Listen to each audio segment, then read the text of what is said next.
Engineer Winnie Byanyima abadde mu bitongole bya UN ebyenjawulo okumala emyaka kati zigera kule emyaka 10 naye 2 bwe gita 2 giri 15 I start to be corrected emyaka 15 nkwata bulungi yes retired Kabachiza Festival wangadde opposition leader for 20 years nga Winnie Byanyima abadde ku bitongole ebimu amatabi ga UN. At one time mwali muliddeko Winnie Byanyima ng'alina waawabyo musango gonna mu kitongole kyonna ekikwasaganya mu kumulinyirira eddembe ly'abantu.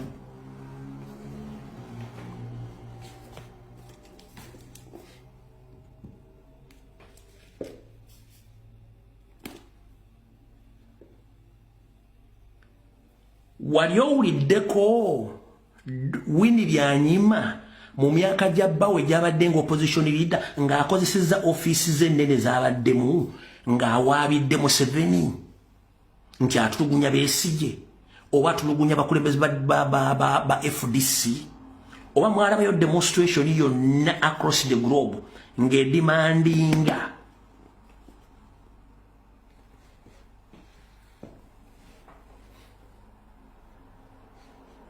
njagala munkwate bulungi nnyo.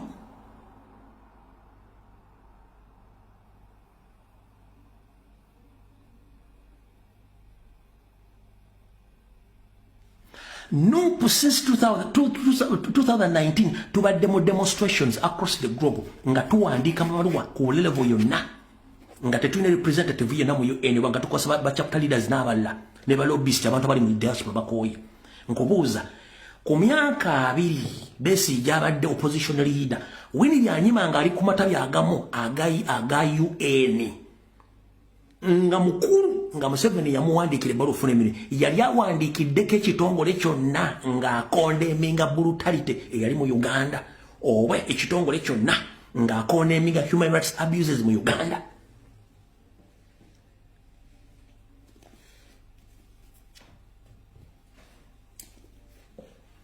Oba yapetitioningako USA, UK, EU, ICC na specialingako nga petitioninze ku bikolwa Museveni byabadde akola mu ggwanga emyaka gyonna.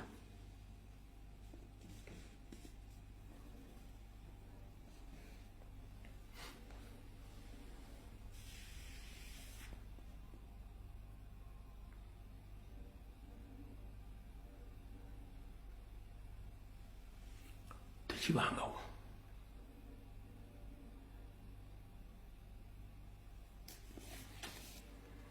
Bw'omaze okitegeera kakkana fokasinga kakkana kola ki fokasinga oyagala kuŋŋamba Winnie Byanyima abadde tamanyi Merijani Buraka so fixa the Black Widow abadde tamanyi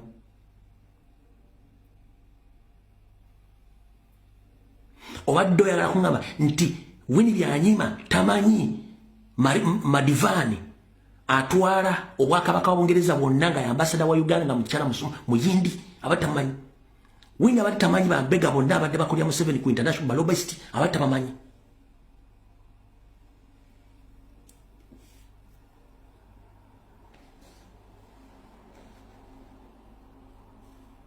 Mweke nyini mwe muzudde balobist ba Museveni mweke nyini mwe muzudde bambasada abakyamu abatali bannayuganda nga Museveni abakozesa mweke nyini mwe mugenza mu International Criminal Court okuggulako Museveni emisango genocide in 1994 Kyagulanyi yali byabufuzi Luwero massacre eya 2 million Ugandan people Baganda Kyagulanyi yaliwo yali politician Koni Kyagulanyi yali politician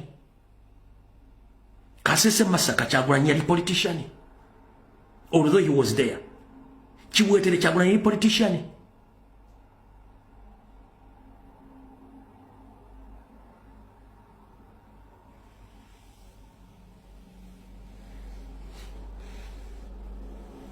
so mugende mpola baleme bavuga speed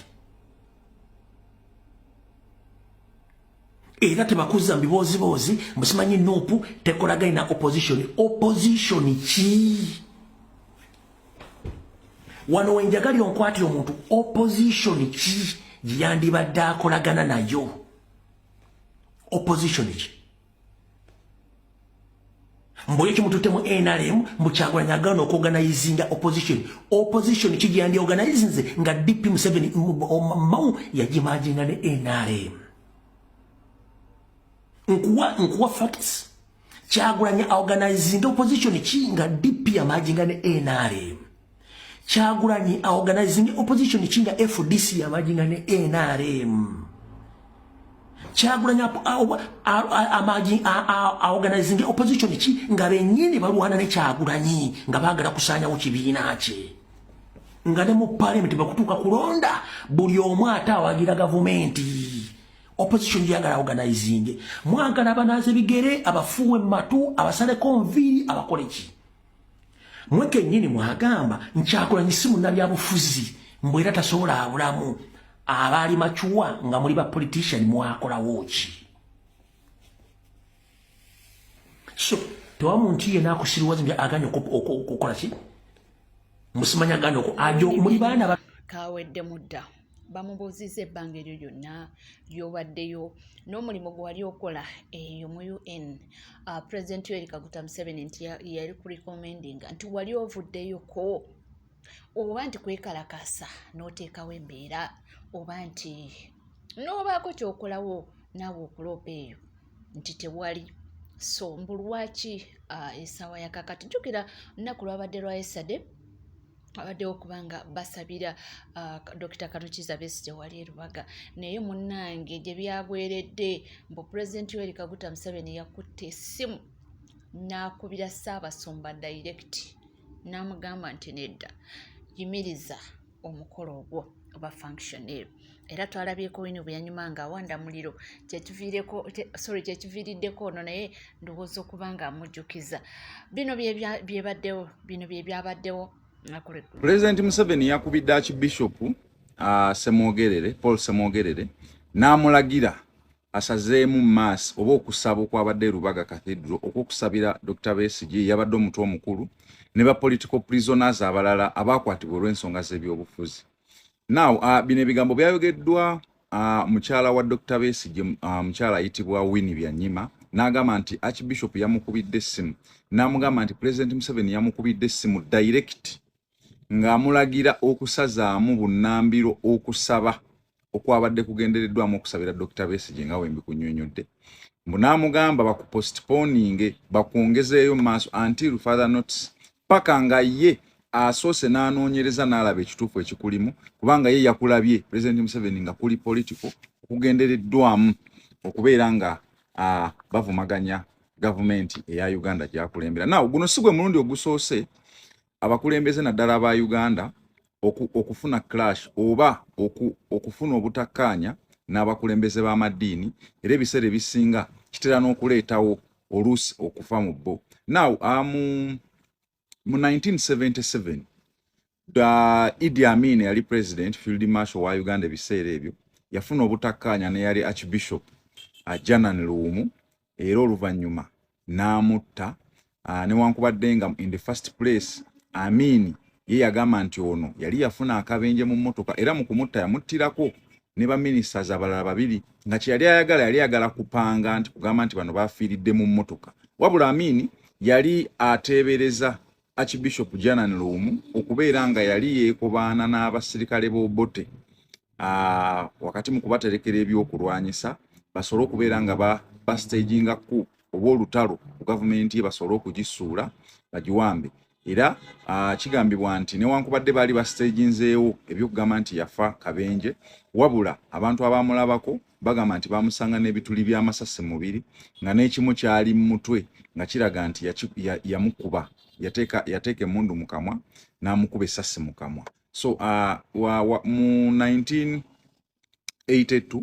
Dr. Milton Obote n'abajaasi aba Uganda National Liberation Army UNLA balumba Rubaga eyo yennyini ku Ash Wednesday ng'eno Wednesday yawedde olunaku abakatuliki lwe batandika okusiba lent period yabwe weetandika ne bagirumba ne balumba ekituuti ne babalagira okusazaamu okusaba okwo bunnambiro era waaliwo bafaatha basatu baba abakulembeze b'eddiini basatu ne bakwatibwa then abantu abaali bazze nga kyaki ebooze nga womanyi okugira nga kutuuse okusiiba abantu bonna ne badduka mu kutya era bano abasirikale bagenda maaso ne basaakinga ekyaki yonna ne basaakinga ennyumba zonna mwe mwali n'ennyumba ya kadino Emmanuel Wamala ono aliko kati kadino ennyumba ye naye yali abeera awo ebiseera ebyo era nayo ne bagisaakinga nga bagamba nti baali bateebereza ekereziya oba erubagaawo okubeera nga abayeekera ba Uganda Freedom Movement abaali bakulemberwa omugenzi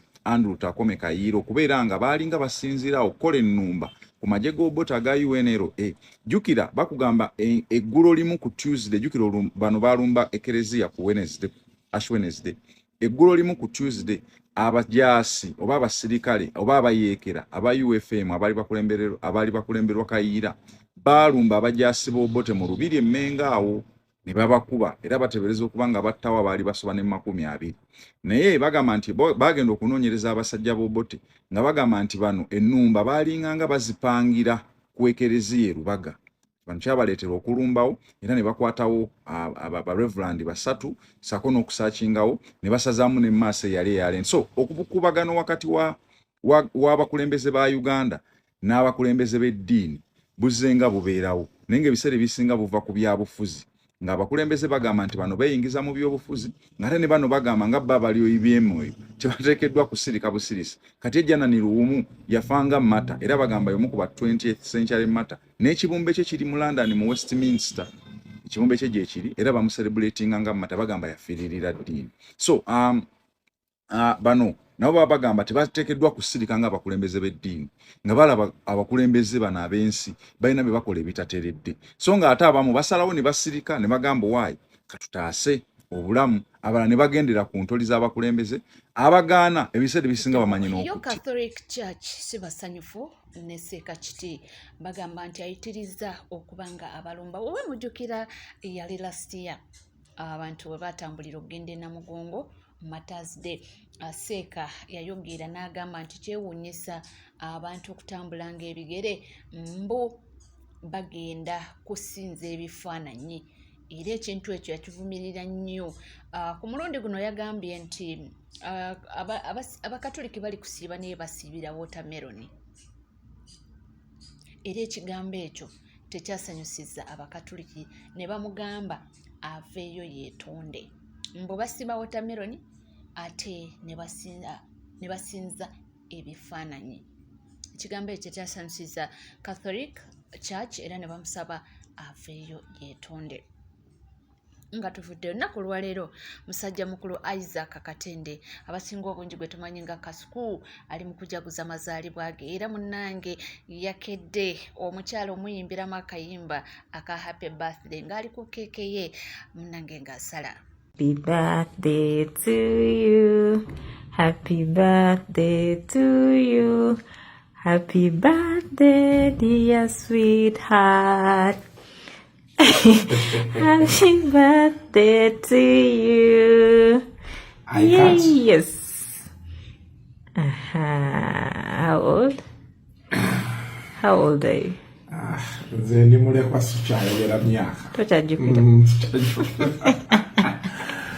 Thank you. You're welcome. Birthday kuku wazabanga tukwagaliza birungi byerere mukama kuteremu obwangu byonna bekutambulire bulungi byonna nga bigenda mu maaso. Olunaku lw'eggulo wabaddeyo EU Summit naye mpaka olunaku lwaleero abaana boogedde buli omu ayogera kike. Abali ku sayidi ya NRM bagamba nti byabadde byoya byanswa nti kubanga mbabadde balina bibadde be-expectinga mboba oliawo pulezidenti w'ekibiina kya NUP okuyisaawo naye mbu bamubuzizza mbu ansa ne ziboola era ne bategeeza nti eyo palamenti terina kyesobola kuyambawo. Bobi Wine yazzeemu n'ayokya ekiri mu EU Parliament kitokota si kisaanikire. Omuzungu abuzza Bobi Wine akabuuzo kamu nti ng'oggyeko sanctions kuba tezigenda kusoboka ng'oggyeko sanction ki ekirala kyoyagala tukukolere nga ggwe mu Uganda kikyoyagala tukyuseemu. Omusajja agambye Asose n'agamba nti sookoddemu ekibuuzo kubanga sitegedde bulungi kyobuuziza. Omuzungu n'amuddamu n'amugamba kye tukubuuza kiri kimu. Ng'oggyeko sanction ze watugamba tujja simanyi ku Museveni simanyi bajje ne baani. Tukukolere ki ekirala tukole ki ekirala okuteeza demokrasi mu Uganda. Agambye nti mujjeewo obuyambi okugezanga amadagala.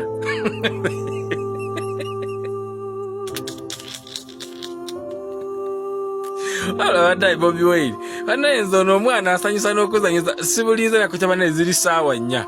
Ninga vakola baka interview neseka n'okuseka naye bannayo omwana ono. Omwana oyo alina effujjo. Naddamu statement ye muntu mutekeko sanction zere endala. Omuzungu amutulire n'anyenya mutagala bannayo tuwogera naki.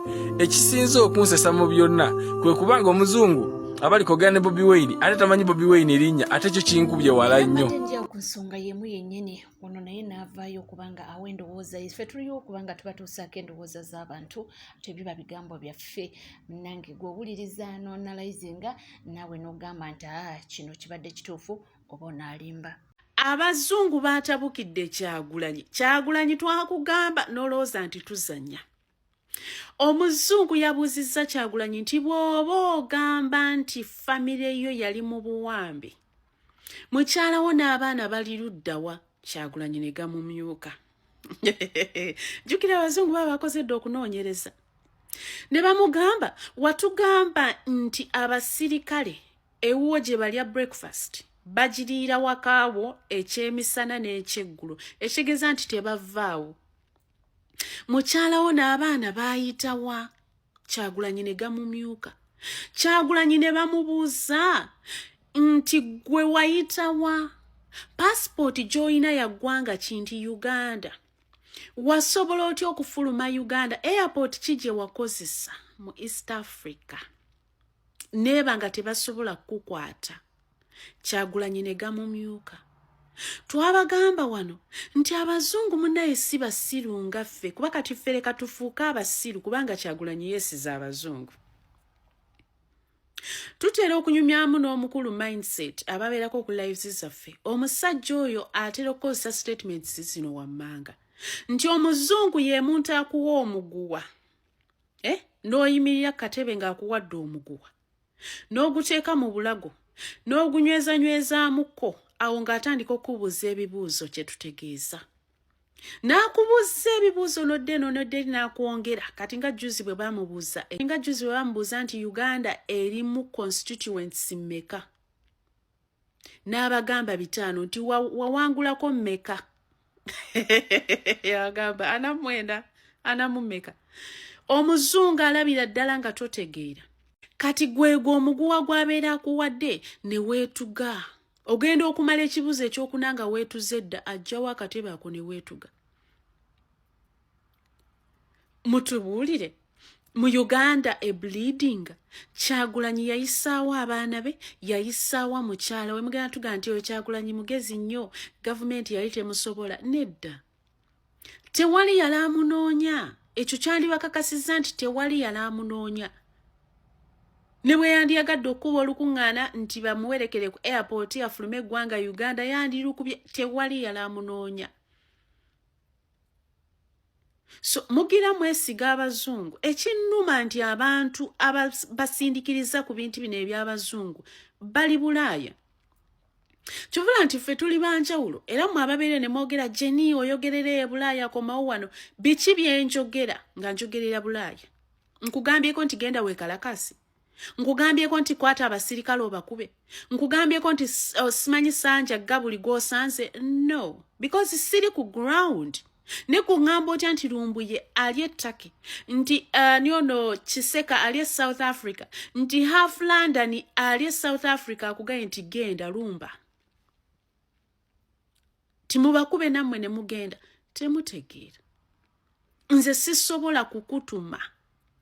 Kyobala nakugamba nti nze empagira gye nali mpagira mu jjajja nali sisobola kusuula kalulu. Ensonga laki nalinnya n'enzija n'enkalonda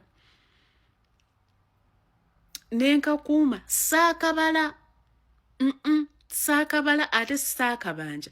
ogwo tegwali mulimo gwange n'okukakuma tegwali mulimo gwange just nalindako kondabe family yange ebaddewo nti emikwano gyange gibaddewo nti ab'ekyalo babaddewo webali bulungi nti ye tewalabbye kalulu ka jjajja nti nenvaawo neggoli eyo wakanoonya n'okanoonya tewakanoonya wali mulyannyama vimba simayerere vimba omaliriza okalonze abalonzi bo tebajja kulonda bali ku internet kwe basiiba saakozesa bigambo nti oba mwasamaye naye nga kyekyo omaliriza bakugambye nti tukabanje oddusi tekisoboka oba toyagala ggwanga lyo ekyo kiregedde nti toyagala ggwanga so please abazungu bali ku NCK TV tuwerabira kubanga subscribinga ringinga that notification bell sharinga likinga abasigadde ebisigadde byonna tujja kubanga tubatuusaako era tujja kubanga tukutuusaako amawulire voice ya taata n'akatambi ka taata eyatta Martin nga yeegayirira nti bamusonyiwe mbu bwali busungu nze naawe